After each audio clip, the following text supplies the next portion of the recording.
I'm Erica Lynn, and we all know the ocean is the most demanding environment on Earth, consistently testing the reliability and durability of our equipment. When you spend as much time fishing as I do, you know that reliable gear is essential for staying on the water. This is why I went with the Abyss battery to power my trolling motor, electronics, and outboard. The guys at Abyss Battery are rattling the saltwater industry by manufacturing performance marine batteries specifically designed for sonar, outboards, trolling motors, and electronic fishing reels. They're also Bluetooth compatible, so I found checking battery statuses right on your phone while you're out on the water is a huge game changer. To learn more about why Abyss batteries are used by the pros and factory installed by premier boat builders, visit abyssbattery.com.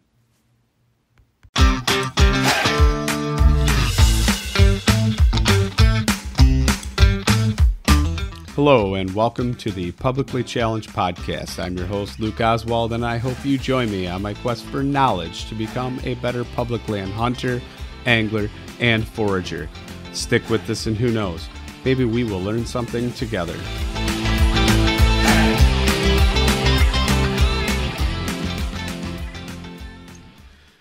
All right, so I'm sitting here and I'm talking to Clay Newcomb of Bear Hunting Magazine. And I got some questions for him. So, Clay, I'm going to ask you to introduce yourself a little bit first. Let people know who you are. I'm sure most people do, but. Yeah, sure, Luke.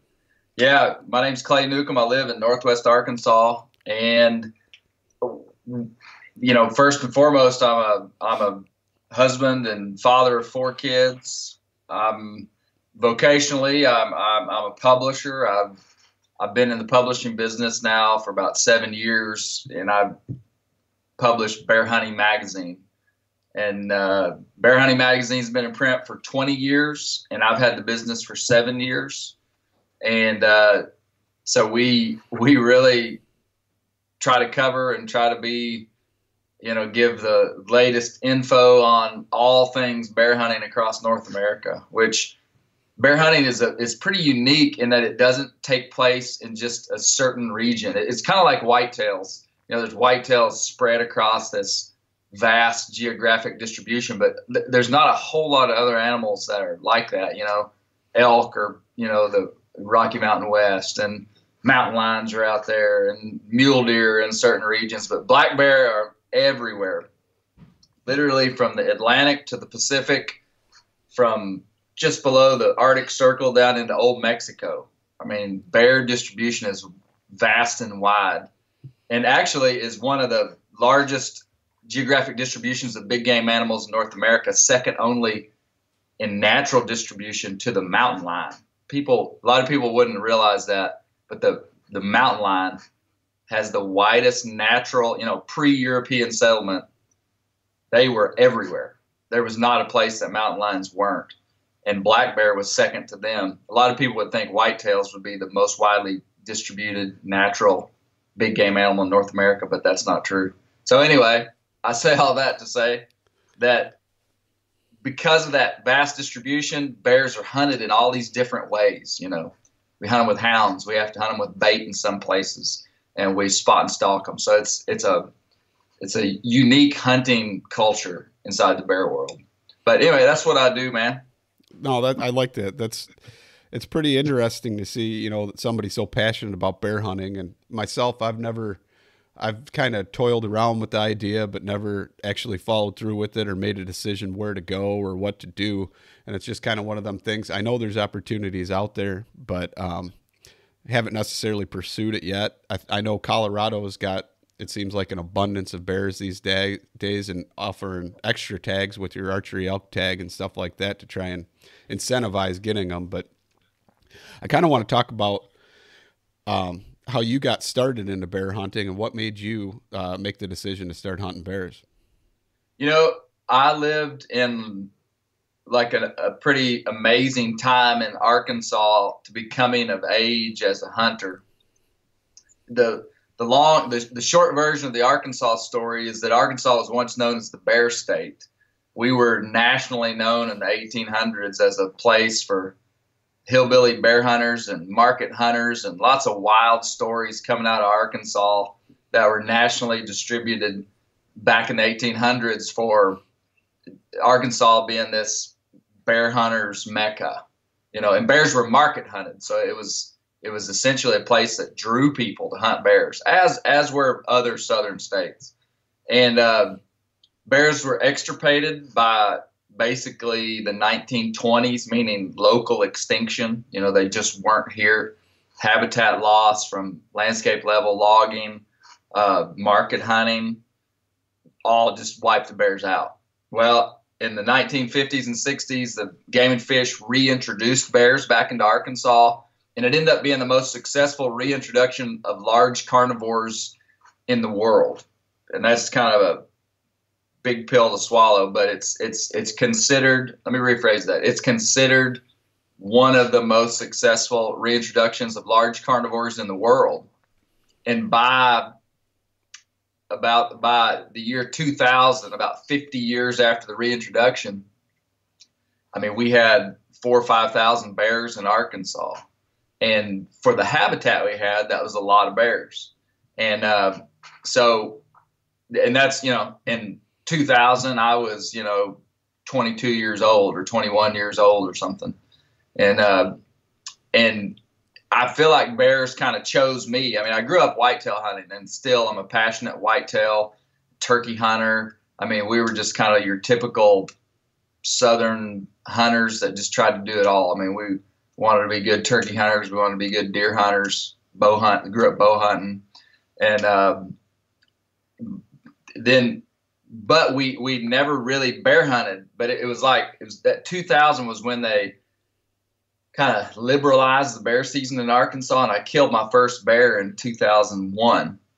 And at that moment, I actually walked up to an animal that I'd killed, a bear that I'd killed, and I realized I knew nothing about it. And I described it as the hunt sort of felt hollow to me.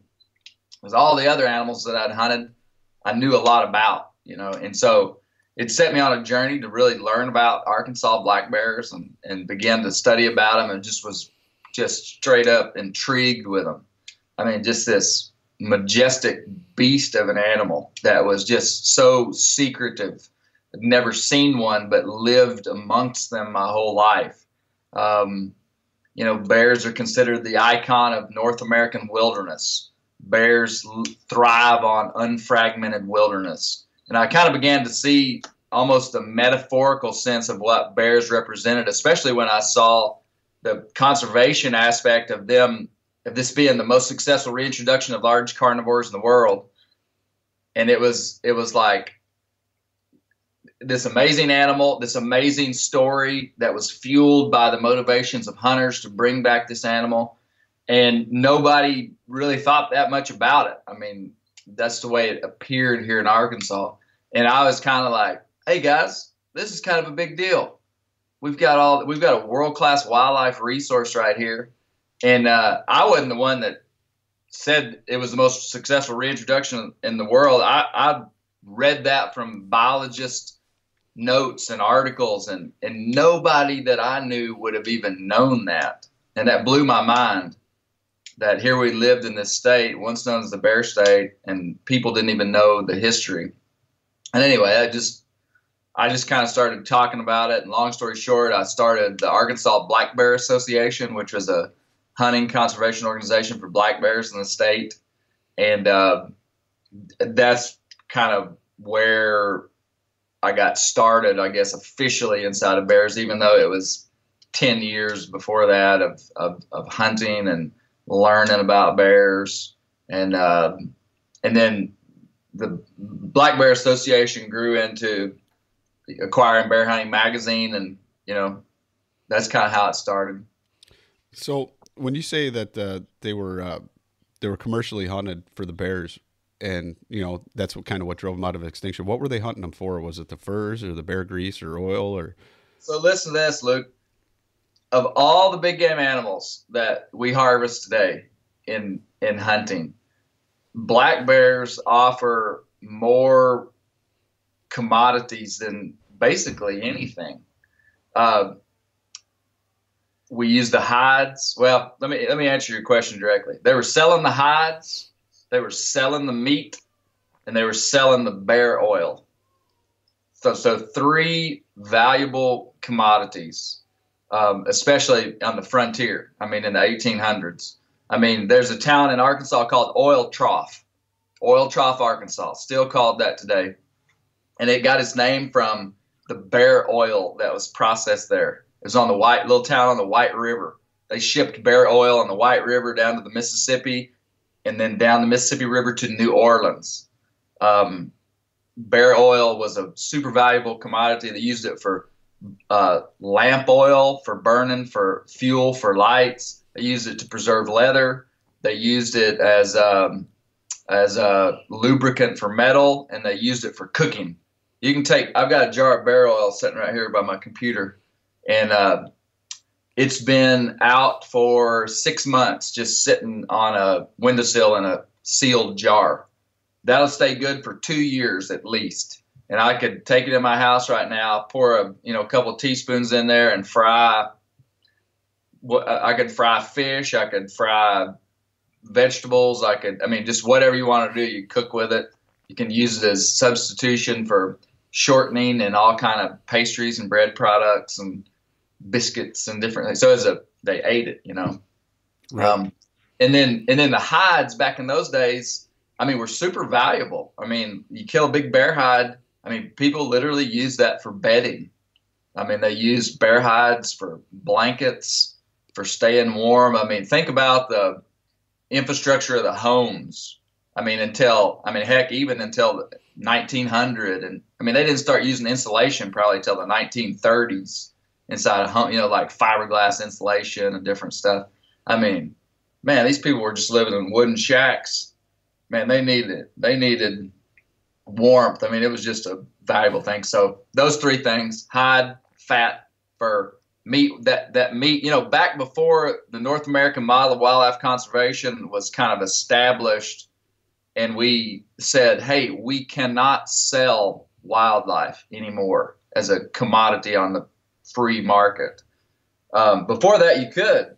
And so, man, you kill a 300-pound bear and get 2 big old bear hams and some bear shoulders and some bear back straps and some bear ribs and some bear bacon off the belly fat. It was essentially like going out and slaughtering a big pig that you'd been raising and could sell it for money, so just a different time. Right. No, that's pretty cool. It's great that, that we don't do that anymore and don't demolish our resources like we did, with punt guns, doing the commercial duck hunting and things like that too. Yeah. But, so I got to ask you, do you have a bear fur coat? Man, I don't. But I've actually, I can't say that I have wheels on the idea too hard yet, but I've been looking for the last couple of years for a coat, somebody that can make a coat, like a real live coat. I don't have one though. Because that's one of the my chair here in my office though. I do have a bear hide draped over the back of this chair that I sit in every day. With that, I've cut the legs off of a hide, and it's just an oval shape out of the kind of the prime part of the hide, and I use that to sit on in my chair. That's pretty cool. No, I've always wanted, if I ever killed a bear, I always wanted, or maybe even it'd have to be 2 bears to make the coat, whatever it would be. But that's one of the things I've always wanted. It's pretty much, it's kind of cliche to say it, but from a movie, I was watching that Legends of the Fall movie, and I saw the dad had that bear fur coat, came out of the house with it up there in Montana, I think, where they were, and that's pretty cool. Dude, you're inspiring me. It's been a while since I thought about a bear coat. But yeah, that and reading through Mountain Men books, and you got Jeremiah Johnson, one of my all-time favorite movies, and then you got the dude, the Grizz, right? And he's got the grizzly bear fur coat walking around, and he said, "Dummy, elk don't know how many legs you got when they're walking behind the horse." Yeah, man. Yeah. So yeah, that always kind of made me want one real bad. But so I kind of want to talk about opportunities and what's out there, because a guy like me is not going to really pay an outfitter. I'm not going to, have the resources to spend the time to set up a bait site somewhere. So what would you tell somebody if they wanted to get into bear hunting and do it a DIY type? Yeah, there's a lot of opportunity for DIY bear hunting, probably not that far from where most people would live. And because of there's a lot of places like, let's start with the southeastern United States, North Georgia, western North Carolina, eastern Tennessee. Kentucky now has a limited bear season. That part of the world has great opportunities for public land, do it yourself. And we'll call it spot and stalk hunting, even though it's not really spot and stalk, because it's not like you're glassing from miles away looking for bears, but no bait, no hounds. North Georgia is probably the prime destination for that kind of stuff, just because they've got a lot of bears, they've got a lot of public land, and it's a 2-bear state. I mean, you can actually get 2 bear tags.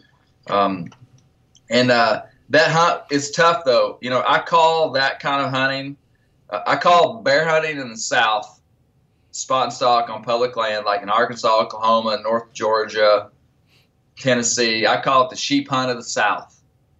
You know, so like sheep hunting, as we all know, is just like this super difficult hunt. You got to be in good shape. You know, you low percentage hunt, especially if you're doing it yourself with a bow. You know, it's just seen as like the toughest hunt in North America. Well, what I would like to do is take some of the best sheep hunters in the world and turn them loose in North Georgia or in the Ozark and Ouachita Mountains in Arkansas, and say, you got 6 days to kill a bear with your bow. Go. And I think they would probably have less success than they would hunting sheep up in Alaska. And that's so it's kind of a, you know, it's just, I think it's true. It's a tough hunt. That's what I'm trying to say, but it's fun and it's doable. It's all about timing. And the reason success is low is because it's all about timing. If you hit it just right, it can be really good, and it can almost seem easy when mass crop is concentrated in certain places and the bears are concentrated, and you can go in and you can find them and you can kill them with a bow, even off the ground. And that's fun, but that's rare. It's, you know, I've been hunting a long time, and just every couple of years you'll hit it just right. But so so that's for the Southeast. Up north, there's a ton of opportunity. Pennsylvania, New York, Vermont, New Hampshire, all those places have good bear seasons. And bears are doing the same thing everywhere in the fall. I mean, they are capitalizing on food source, and it's usually hard mast. In the South, it's going to be white oak and red oak acorns that you're looking for. Up in the Northeast, it'd probably be beech nuts. And you're trying to find where the bears are. Bears leave a ton of sign wherever they're at. They leave scat piles in the fall multiple times per day. They're leaving big data points for the hunter to find and to understand how soon that bear was there and where he was feeding and where he's going.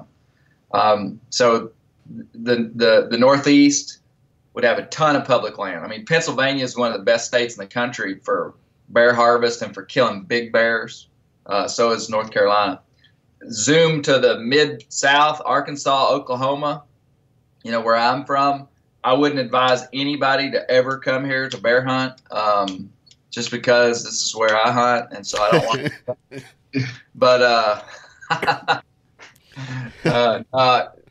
Arkansas and Oklahoma offer some great opportunity. Oklahoma less than Arkansas. Arkansas has 2 big national forests, about 2.2 million acres of national forests. And almost all of Arkansas's national forest land is going to be fairly legit bear country. Some places are better than others, but same way. You'd hunt them just the same way as you would in North Georgia, looking for white oak acorns, red oak acorns, looking for bear sign, and then hunting them just like you would deer. Once you find the sign, then you got to go in with the right wind, with the, you know, they can't know you're there, and hunt them. You know, you can hunt them off the ground much easier than you can deer. So from there, go to the Rocky Mountain West, and Montana, Idaho, Wyoming, Utah, Colorado. All those states have bear seasons. Some of them have spring bear seasons. And that's more of your classic spot and stalk rifle type hunt. The east, most of that hunting is going to be bow hunting in the early season. But out west, the seasons are more liberal in terms of the type of weapon you can use. So, you can go to Montana anytime during the bear season and use a rifle or a bow. And that's more of the, glassing from high ridges and looking into basins where you can see a long ways. And it's your classic spot and stalk Western hunt where you see a bear a mile away and figure out how to get over to him, and ton of opportunity. And that's kind of where most people think of when they think of do-it-yourself bear hunting is Montana, Idaho, Wyoming. And I love it out there. I truly do. I'm going out there again this fall to Western Montana to bear hunt. So, yeah, that's kind of it. Well, and Washington and Oregon, great bear hunting states as well. They both have spring seasons. They're some of those places you have to draw. But anyway, a lot of opportunity. And then Canada, all the Canadian provinces, all Canada hunting, though, is outfitted hunting. Like a U.S. hunter can't go up there without an outfitter. So yeah. With that being said, one of the things is I think you're kind of defining more of a still hunting type of hunting versus actual spot and stalk, right? If you're talking like down south and in the Yeah. I like to call it slip hunting, but people call it still hunting. Yeah. Even though you're not sitting still, right? Yeah. So the other thing is are most of these states then that you're talking about, like say Arkansas, Oklahoma, all those, or is it an over the counter or is it like a draw process? Every one of the southeastern states, and even up in no eastern state that I know of has a draw, except for potentially Kentucky has like a very limited season. It's a quota hunt, so they kill like 50 bears. But yeah, Arkansas, Oklahoma, Georgia, Tennessee, North Carolina, West Virginia, you just go buy a tag over the counter. I find that pretty interesting because my hunting buddy and I have often talked about, or at least one of my hunting buddies, but we've talked about going to Arkansas and doing like a whitetail hunt in the big woods, Oh, no. Go to Georgia, man. Georgia's way better. But I think maybe I'll look into the bear hunting. But yeah, like you said, Georgia, no way I'd want to go to Arkansas at all. So There we go. No, man, come on down. No, that's the cool thing about Arkansas, specifically Arkansas and Georgia and Tennessee, I know for sure, is that you buy like a sportsman's license. And on that sportsman's license, you get a bear tag, deer tags, even turkey tags. So you're getting everything, Right. So it's pretty good value. So you could come down here, try to hunt bear, and if you couldn't find bear but you found some deer, you could deer hunt. And so that's all included within the price of that non-resident license then, huh? Arkansas made a change 3 years ago, and to be honest with you, I need to brush up on it. But I'm quite certain that for $325, you get deer tags, bear tags, turkey tag, you get everything. Yeah. Okay. Yeah. And I know for sure in Tennessee and in Georgia, that's the way it works too. You get this sportsman's license that covers all your big game hunting. That's pretty cool. I mean, comparatively to an elk hunt then, I mean, as far as price wise, you're getting way more bang for your buck going to head to a southern state. For sure. Yeah. So I got a question about sign then. So like you said, you're looking for either a mass crop or something that in the fall, especially, that they're going to go to for food, or you're looking for fresh sign. Other than that, say you do a spring hunt, what would be the kind of sign or things you're looking for in order to try and get on a bear? Okay, so there's no spring hunting anywhere in the east except for a few tribal areas in Maine. So in the whole eastern United States, the only place you can spring bear hunt is a few reservations, Native American reservations in Maine. So let me establish that. So all the spring hunting is going to be in the west, and I think there's 8 states out west that have a spring season. So what you're looking for then is bears are feeding on green vegetation early. That's what they're after. They emerge from their dens, let's just say April, sometime in April, and they're trying to find green grass. I mean, that's pretty much the only thing that's there. The mass crop hasn't grown at all. There's no berries. There's very few insects, and so you're hunting green in the spring. That's what you're after. Okay. So now I kind of want to transfer a little bit. Now we've got the bear hunting stuff going. You got your flashy mules. Is that something you named, or is that like from the Meat Eater podcast episode where the name Flashy Mule came from? I certainly am not the creator of that term. I just use it. That's just a mule term. I mean, like, that's just the way we talk about mules. That's a flashy one. Just, so in the mule world, like with horses, there's a lot of breeds of horses that have a lot of color just every time. I mean, like an Appaloosa horse, you breed an Appaloosa stud to Appaloosa mare, you get an Appaloosa colt that, has a lot of different color and it's beautiful. You breed paint horses, you get paint horses. But with mules, for whatever reason, a mule is a hybrid cross between a male horse and female donkey. No. I got it backwards. Yeah. A jack donkey and a mare horse.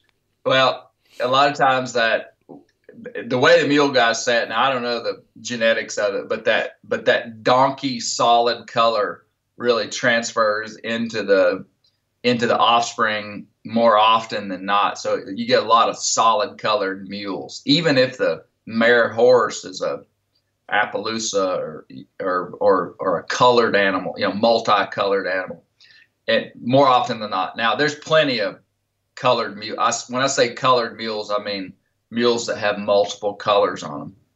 And anyway, but it's just harder to get that out of a mule. And so when one has a lot of color or just is a beautiful animal, outstanding in some way, just, I don't know who started it, but they say it's a flashy one. So when did you decide to become a mulesman, or whatever you would call it? What's the term for a guy that? Yeah.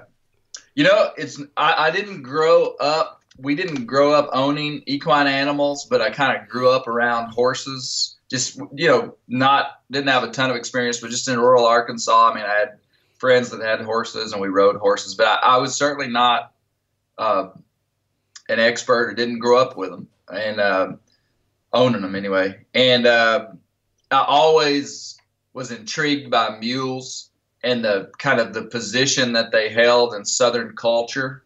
I remember as a young boy, my dad talking about this man in our community that had mules, and he plowed his garden with his mules. And there was a local artist that did a rendition of this man with his mules. And as a young kid, I could tell you what that picture looked like. I was just like, that's cool. And I just always had this thing. I always wanted mules, and just, it was probably only 5 years ago that just kind of everything in my life lined up where I was able to get some mules. And, I had a piece of property I could keep them. And, I got a mule, and I didn't really intend to be a trainer. I intended to buy fully broke mules, but fully broke mules are really expensive. And so I ended up getting a green broke mule, which green broke mules are a dime a dozen, which basically means they're half trained and dangerous. And I didn't really know that. I didn't know much about them, but I got a green broke mule and had some trouble with them. Got thrown off a couple of times and scared me a couple of times, and I realized I had a dangerous animal, and I began to train it and do some different stuff. And then I just decided that if I was going to have a really nice finished mule, that probably I was going to have to do it myself. And, it's kind of like when you start working with an animal, sometimes you just get it. It just kind of clicks what it takes, like the input that you give this animal and the output that they give you. And I had a lot of counsel from horse trainers, but a lot of it even came from YouTube. And I just started watching stuff and studying mule training and read some stuff, and then just went out in my pasture and round pen and just started working these mules. And man, I found it to be like almost a life-changing experience. And I don't want to be over dramatic, but it's just the truth. I got this totally unbroke young mule, and you know, all that you could do to her was put a halter on her and catch her. That's all you could do. And she wouldn't even let me do that when I first got her. I mean, she ran away from me for 4 days. And anyway, I trained that mule. And today I've probably ridden, I don't know how much I've ridden Izzy, probably over 1,000 miles. I really probably have. Just in the last 3 years. I mean, we've ridden a lot. And it's a neat experience riding on an animal that at one time was like a wild animal, and then now you're partnering with this animal to hunt and to ride, and you're trusting your life with it.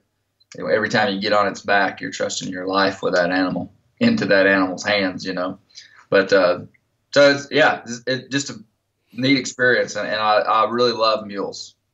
So how long did it take before you could like shoot off of their back or something like that? I mean, did it take a lot of breaking? Or you know, so I took Izzy from hardly being able to catch her to riding her in about 6 weeks. And then I didn't shoot off her back till probably a year and a half after that. And it looks kind of wild when you see somebody do that, but I was about 90% sure that everything would be okay when I shot off her back, because I prepped her for that moment.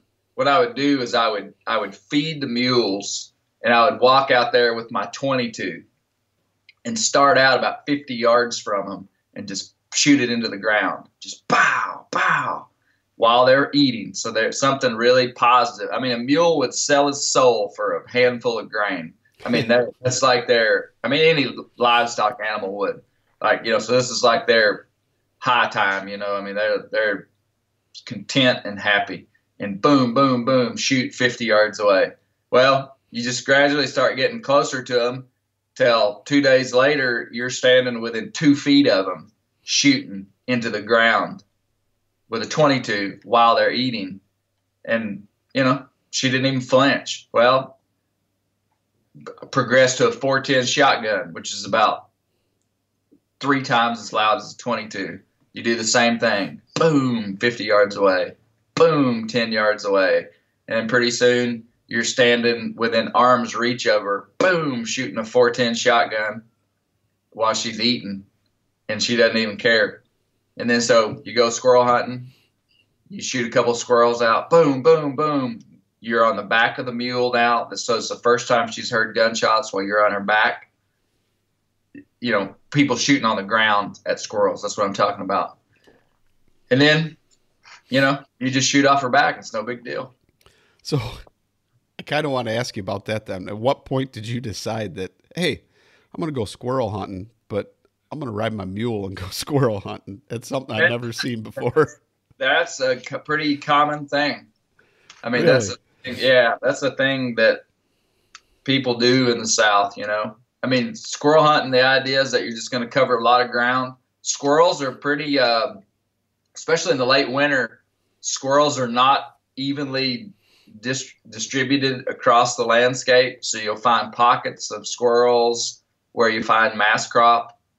And so sometimes you got to cover a lot of ground. I mean, you might, you know, so just hop on your mule, let your dogs hunt, and you know, we'll ride 7-8 miles in a afternoon squirrel hunting. And you know, I enjoy walking, and I mean, and I would have enjoyed that if I'd have been on foot.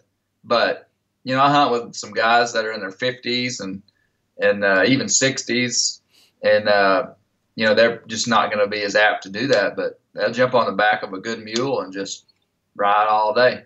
We're actually going this weekend on a big squirrel mule hunt, and we're going to hunt for 2 days down in the Washtalls, and there's 4 or 5 of us bringing mules and dogs, and it's just a lot of fun. Is that a pretty rugged terrain there then in the Ouachitas? It's about, I mean, for anything around here, it is. I mean, it's not comparable to like Idaho or Montana or something. And heck, it's not really even, it's about half of what the Southern Appalachians are.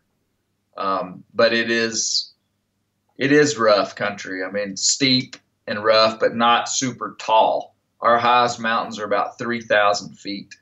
So the highest mountains in the Southern Appalachians would be about 6,000 feet. But our mountains are as rough and rugged as theirs, just not as tall, if I could put it that way. And they run opposite direction, right? Is that? Man, you've been paying attention. The Ouachitas are the only mountain range between the Appalachians and the Rockies that run east and west. So it's most of our mountain ranges run east and west in North America. And so the Ouachitas run east and west. Now the Ozarks don't. The Ozarks are totally irregular. The Ozarks were formed by erosion of an uplifted plateau. So, I mean, like the mountains are just totally irregular. But down the Ouachitas, if you look at a topographic map, it's almost like the furrows of a farmer's field. These big, long east-west running ridges, mountains. So it creates a different kind of terrain features with different kind of plants that grow on the southern warmer sides, or the northern mesic is what they call it, like the northern sides that have more moisture, hold more moisture in the soil, get less sun. So yeah. So when you were doing all these hunts before you had the mules, I mean, you were going in however deep you were in we'll call it the backcountry, and packing all these bears out, or what was the plan back then? Yeah, the truth is, it saddens me to say this every time I say it, but it's just the truth. I mean, we don't have the backcountry that the West does. I mean, you can't. There's nowhere in Arkansas where you can get 5 miles from a road. There's just not. So you can do anything you want on foot in this part of the world, but it's just, I'm not even going to say it's easier on a mule. A mule or any kind of equine animal adds a massive layer of complexity to your hunting that wasn't there before. You got to love it in order to make it worth it.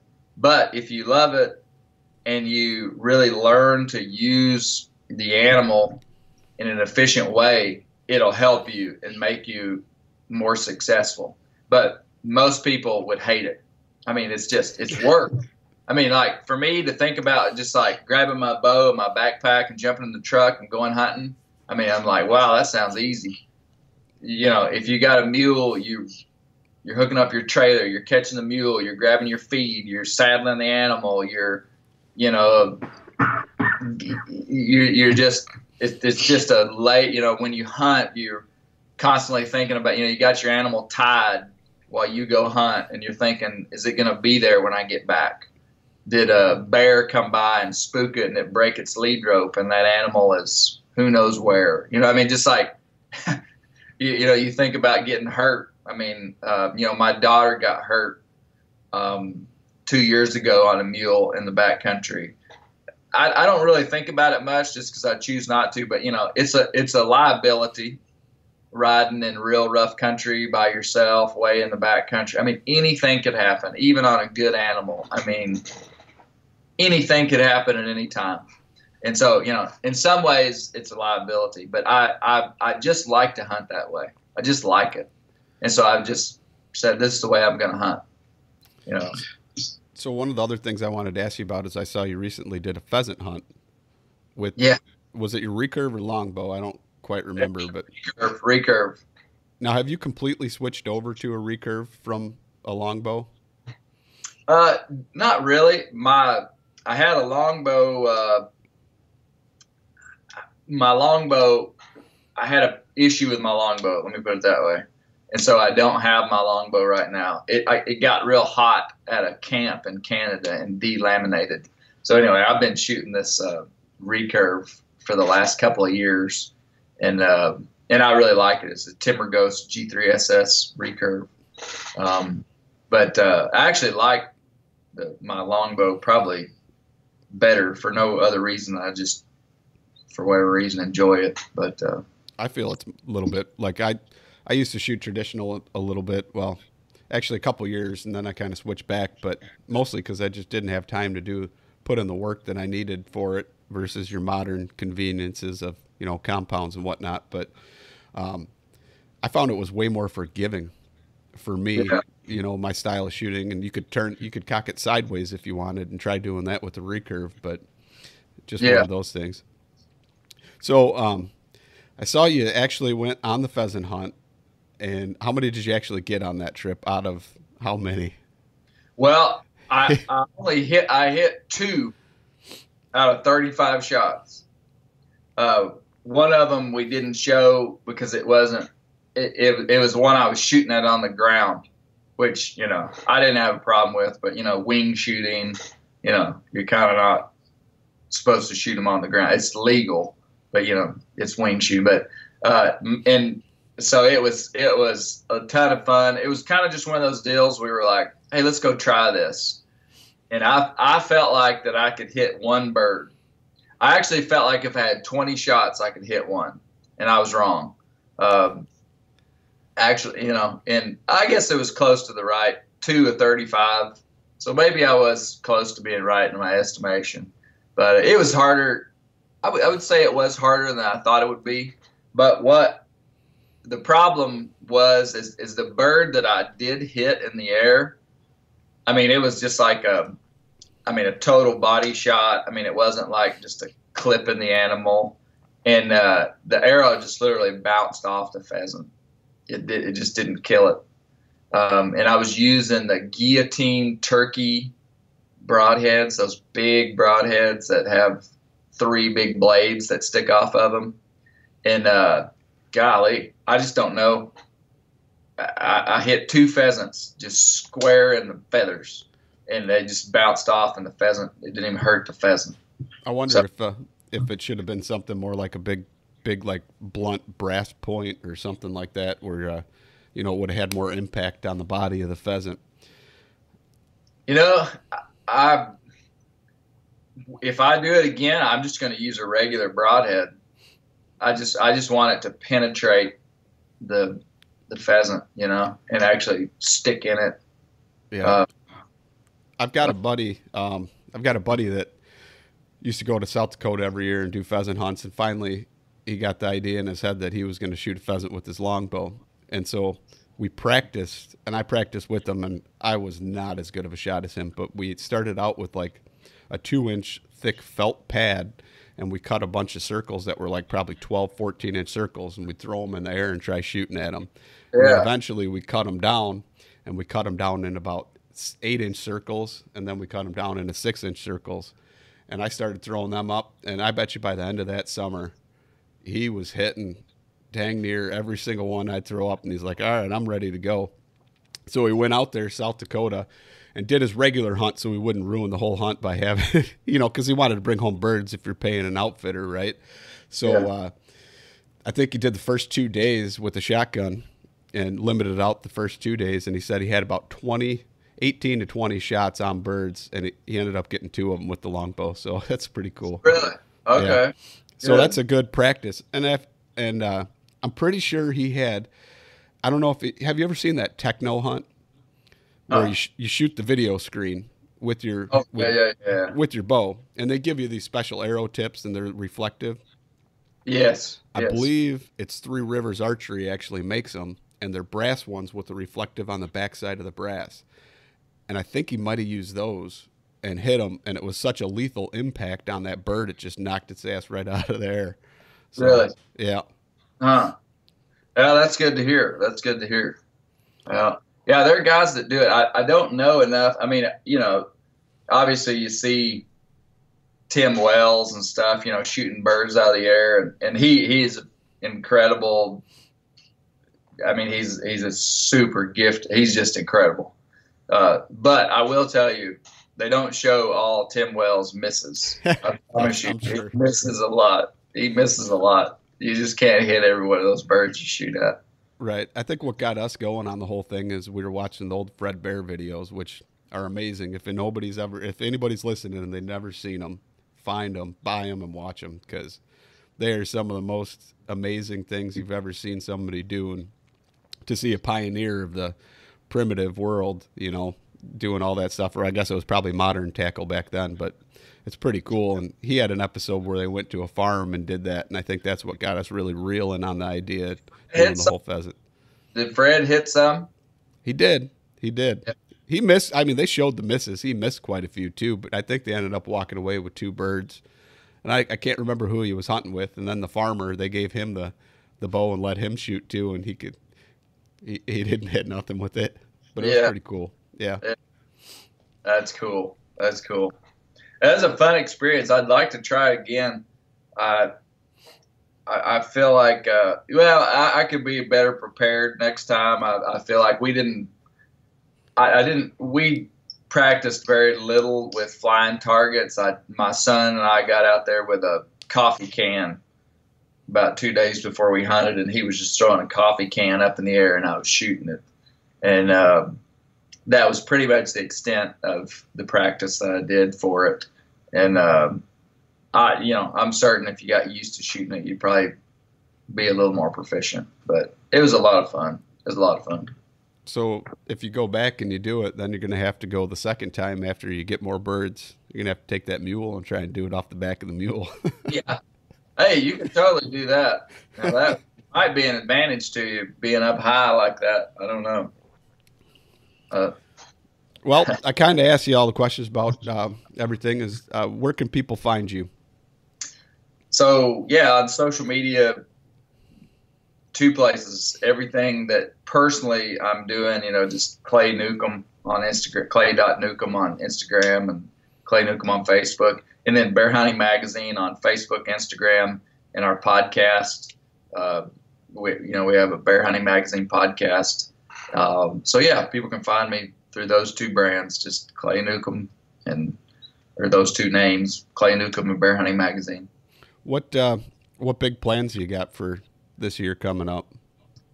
Only thing that's for sure happening, or at least planning to happen, is going to Montana this spring, and then going to Saskatchewan. So 2 spring bear hunts, and then I'll do my regular fall stuff, hunting Arkansas and Oklahoma, and then probably go to Manitoba on a whitetail hunt. That's all I've got planned right now, but maybe some more. I may go back to Colorado on a do-it-yourself elk hunt. We'll see. What are you going to bring, a rifle or a bow? On which one, the elk hunt? Yeah. Bow, and probably compound. I like to be flexible, and so certain hunts I'll choose the compound just because I don't want the shooting to be the limiting factor of the hunt. So I'm not ready for traditional elk hunting yet. I need to just kill one. Would be cool though. That's like my ultimate dream, is to get back into shooting the traditional and do that, but I got to get one with the bow first. So yeah. Well, Clay, I appreciate you talking to me, and thank you so much. Hey, thanks for having me on, Luke. Appreciate it, man. Yep. Thank you.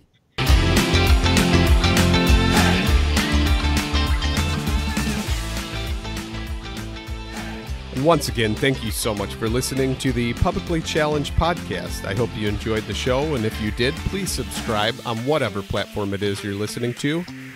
Also, if you could leave a review, that would help us out. And you can check us out on Instagram or at publiclychallenged.com. And once again, thank you so much for listening to the show.